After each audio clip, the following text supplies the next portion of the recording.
Hello everybody. आज हम एक बहुत ज़्यादा इंपॉर्टेंट टॉपिक डिस्कस कर रहे हैं कि सुसाइड और डिप्रेशन के क्या कॉजेज़ हैं, सीवियर और इम्पॉर्टेंट कॉजेज़, और उनको हम कैसे हैंडल करें इन ऑर्डर कि हम इन चीज़ों से सेफ रहें, स्टेबल रहें। चाहे बाहर कुछ भी होता रहे, बाहर कुछ भी बुरे से बुरा हो जाए, लेकिन हम स्टेबल रहें और इन चीज़ों से बचे रहें। ऑलरेडी काफ़ी स्टफ यूट्यूब पर और मीडिया पर आ चुका था और मैं सोच रही थी इस पर बनाऊँ नहीं बनाऊँ वीडियो, कि क्या फ़र्क पड़ता अगर मैं कुछ बोलूँगी या नहीं। तो बट मैंने सोचा कि अगर 65 और 66 सब्सक्राइबर्स भी हैं इस वक्त, तो उनकी लाइफ भी काफ़ी इंपॉर्टेंट है। अगर सुसाइड का टॉपिक है तो, या डिप्रेशन का टॉपिक है तो I think 65-66 lives is a huge audience to discuss this topic. Please मेरे चैनल को सब्सक्राइब कर लो अगर आपने अभी तक सब्सक्राइब नहीं किया है तो। अगर कोई भी सुसाइड अटेम्प्ट कर रहा है तो बेसिकली रीज़न क्या, उसने ये सोचा कि उसके लिए सर्वाइव करना मुश्किल है। उसने सोचा आई कांट सर्वाइव नाउ, मैं अब जी ही नहीं सकती या मैं जी नहीं सकता। तो पहले उसने मेंटल लेवल पर मेंटली सोचा कि आई कांट सर्वाइव, तब वो फिजिकल लेवल में आया in the form of suicide in any form. तो सबसे पहले मेंटल सुसाइड हुआ, उसके बाद फिजिकल सुसाइड हुआ। अब what is mental suicide? Mental suicide is एक तरह से मेंटल सुसाइड हम उससे भी कह सकते हैं जो हम किसी ऐसी चीज़ को अपने माइंड में एक्सेप्ट कर लेते हैं एज राइट, जो कि गलत है। ये कैसे हो सकता है? ये भी होता है।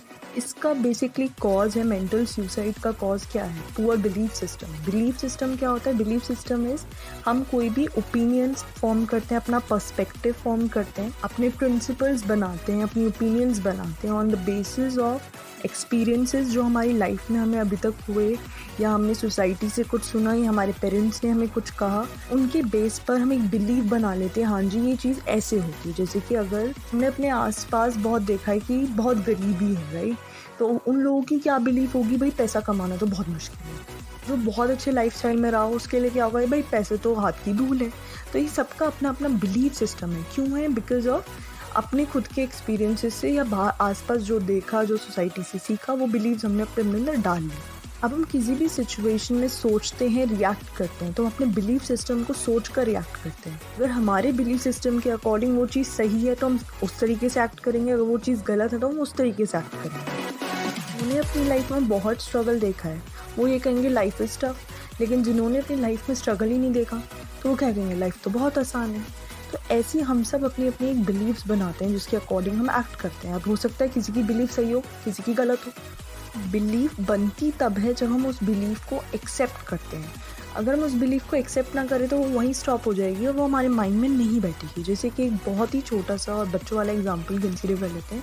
जैसे कि इंटीग्रेशन का टॉपिक है मैथ्स में, तो ज़्यादातर जब भी बच्चे पढ़ने वाले होते हैं उनके सीनियर्स उन्हें पहले ही कह देते हैं कि भाई इंटीग्रेशन का टॉपिक तो बड़ा हार्ड है, बड़ा हार्ड है। पता है बच्चे फेल हो जाते हैं उसकी वजह से, इतने सारे क्वेश्चन है, कुछ भी आ सकता है, बच्चे तो पढ़ के ही नहीं जाते। तो ऐसी बातों से क्या होगा, वो जूनियर्स इस चीज़ को एक्सेप्ट कर लें, तो जो जूनियर्स एक्सेप्ट करते हैं उन्हें सच में वो टॉपिक हार्ड लगने लग जाता है, और काफ़ी जूनियर्स जो उन्हें एक्सेप्ट नहीं करते उन्हें वो आसान लगता है। तो इट्स नॉट फैक्ट कि integration is tough, it's on the basis of belief कि हम उसे कैसे देख रहे हैं। ये हमारा बिलीफ सिस्टम है जिसकी वजह से हम वैसे रिएक्ट कर रहे हैं। अगर इसी एग्जाम्पल में हम देखें, जो बच्चों ने सोचा, जिन जूनियर्स ने एक्सेप्ट कर लिया कि हाँ वो टफ है क्योंकि सीनियर्स कह रहे हैं, अगर उसी बात पर वो अपने आप को क्वेश्चन कर लेते कि लेट मी थिंक कि इंटीग्रेशन कैन बी टफ और इट्स ईजी, मैं खुद पढ़ के देखूंगी या देखूंगा, जब वो खुद पढ़ के देखते या देखूंगी करते, तो ऑब्वियसली वो आराम से जज कर पाते। तो हमने उस चीज़ को क्वेश्चन नहीं किया, इसलिए वो बिलीव बन गई। और बिलीव जब बनने के बाद आपने उस बिलीव को यूज़ करना शुरू किया, चाहे वो बिलीव गलत है, तो ऑब्वियसली फिर मेंटल सुसाइड का एक लेवल स्टार्ट हो जाता है। और ये बार बार रिपीटेड लेवल पर हो रहा है, और जो लोग बार बार ये कर रहे हैं वो लास्ट में फिजिकल सुसाइड तक स्टेज तक पहुंच जाते हैं। लेकिन अगर हम इसे इसी लेवल पर, बिलीफ सिस्टम के लेवल पर ही रोक दें और क्वेश्चन कर लें, तो हम मेंटल सुसाइड से बच गए। मेंटल सुसाइड से बच गए तो डिप्रेशन और फिजिकल सुसाइड से भी बच सकते हैं। इससे पहली बिलीफ है हमारी खुद की प्रायोरिटीज़ की, कि हम अपनी लाइफ में किन चीज़ों को प्रायोरिटी देते हैं। अब हम बोलते नहीं हैं, हमने अपने आप ही दिमाग में कुछ ना कुछ प्रायोरिटी बना रखी है। जैसे कि इसे ये भी कह सकते हैं कि हम लाइफ में एक इनर सर्कल डिफाइन करते हैं अपना, कि यही दुनिया है हमारी, अगर ये चीज़ हमसे छीन ली जाए तो हमारा जीना मुश्किल हो जाएगा। जैसे कि काफ़ी लोग इसमें अपनी फैमिलीज़ को, रिलेशनशिप्स को रखते हैं कि अगर ये लोगों को कुछ हो जाए तो हम नहीं जी पाएंगे, अब काफ़ी लोगों के लिए आज के टाइम में पैसा सब कुछ है, तो उन लोगों ने मनी को अपना सब कुछ बना रखा है कि भाई मनी है, पैसा है तो सब कुछ है, अगर ये पैसा मुझसे चला जाए तो मैं जी नहीं पाऊँगा या नहीं जी पाऊँगी। अगर अब सीधी सी बात ये है कि हमने अगर अपनी लाइफ को उन सोर्सेज पर रिलाई कर रखा है, बेसिकली आप यही तो कह रहे हो कि मैं इनके बिना नहीं जी पाऊँगा, इसका मतलब क्या है कि आपने अपनी लाइफ को उन सोर्सेज पर रिलाई कर रखा है जो कि टेम्परेरी सोर्सेज हैं, या वो सोर्सेज सिर्फ और सिर्फ हमारे ऊपर डिपेंड नहीं करते हैं, वो फैक्टर्स बाकी लोगों पर भी डिपेंड करते हैं। जैसे अगर हम सिर्फ फैमिली और रिलेशनशिप्स को डिफाइन करें तो आज के ज़माने में किसी की डेथ का कुछ कह सकते हैं, किसी को किसी भी टाइम पर कुछ भी हो सकता है। कंट्री के एक्सीडेंट रेट को देख लो, कभी भी कोई भी एक्सीडेंट हो सकता है। तो हम किसी की अदर पर्सन की या अपनी ही लाइफ की गारंटी हम नहीं ले सकते कि हम आज हैं और कल परसों भी हम होंगे। हम सामने वाले की लाइफ की गारंटी भी नहीं ले सकते। तो अगर हम अपने आप को उन सोर्सेज पर रिलाई कर रहे हैं, चाहे वो कोई भी सोर्स हो जो कि टेम्परेरी सोर्स है, तो ऑब्वियसली हमारी जो स्टेबल की कंडीशन है वो भी टेम्परेरी हो गई। दैट्स ऑल्सो गेटिंग डिस्टर्ब्ड जब वो पर्सन या वो सोर्स भी डिस्टर्ब हो रहा है। काफ़ी लोग इसमें फैमिली को रखते हैं, करियर को रखते हैं, मनी को रखते हैं और भी फ्रेंड्स को रखते हैं। सबसे बेस्ट है इसमें अपने आप को, अगर अब इसको ठीक करना है तो हमें इस सर्कल में सिर्फ अपने आप को रखना है। बेसिकली अपने आप को एटर्नल सोर्स मानना है कि मैं हूँ तो सब है।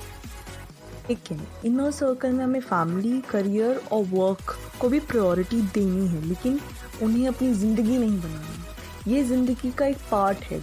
Family, career, work is part of life, it's not life. ज़िंदगी का सिर्फ एक छोटा हिस्सा है, पूरी ज़िंदगी नहीं है।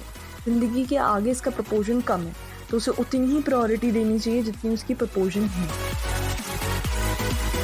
नेक्स्ट वीडियो में हम डिस्कस करेंगे इन्फीरियरिटी कॉम्प्लेक्स के बारे में। जैसे लोगों को इन्फीरियरिटी कॉम्प्लेक्स होता है कि हम ये नहीं कर सकते, या जब उनसे गलती हो जाती है तो उस गलती को वो एक्सेप्ट नहीं कर पाते, या उन लोगों को ज़्यादातर अपनी बॉडी से प्रॉब्लम होती है, जैसे लंबे हैं, छोटे हैं तो इश्यूज़ हैं। ज़्यादातर सोसाइटी हमें ये कहती है कि करियर में सक्सीड करने के लिए सिर्फ यही एक करियर ऑप्शन है, तो हम इसके बारे में भी डिस्कस करेंगे। एक ये भी होता है कि हमें कोई और हमारी लाइफ में हार्म कर रहा है, हमें हमारी अपॉर्चुनिटीज़ को स्टॉप कर रहा है, प्रॉब्लम्स आ रही हैं किसी और की वजह से, तो हम इसको भी डिस्कस करेंगे नेक्स्ट वीडियो में। ये वाली वीडियो बहुत ज़्यादा इंपॉर्टेंट है एंड आई थिंक इस वाली वीडियो को ज़्यादा से ज़्यादा शेयर करो, ज़्यादातर लोगों तक पहुँचे।